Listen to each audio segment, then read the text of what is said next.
Good morning guys. For today's video, we're going to solve or to convert a degrees to radian. So, let's start. So now, let's say our first degree is going to convert to radian is 120.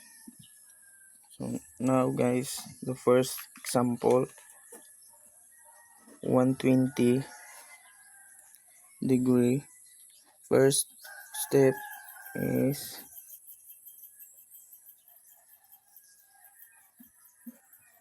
pi. The value of pi is 180. Then next step is our degree, then copy pi over 180. Next is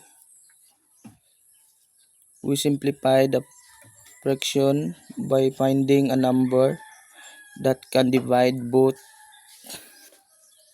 of 120 and 180.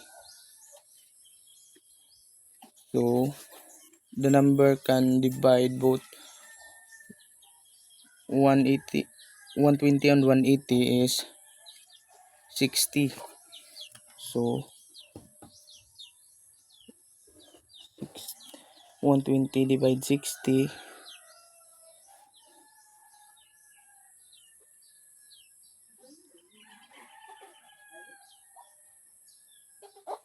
is 2.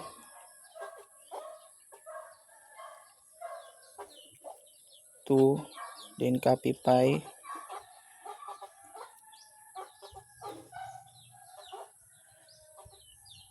then here is 180 divide 60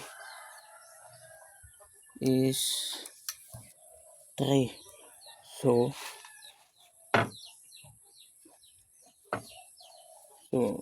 that's our radian, the answer.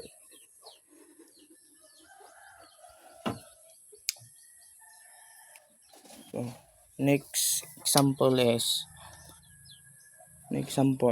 another example is negative 300 degree.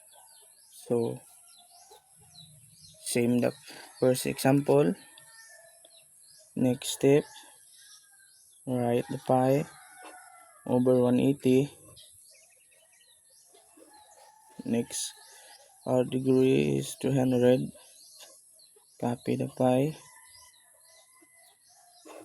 over 180.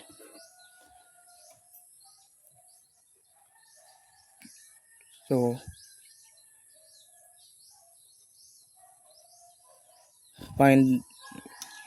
next we find the number that can divide both of 300 and 180. So 60 again, and can divide both of that now.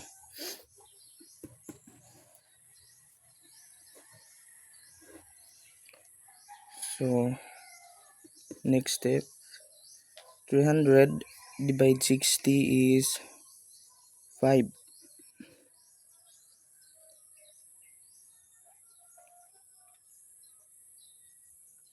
5 pi then 3. So then since negative ni siya, so there's negative 5 pi over 3. So that's our answer. So that's all guys.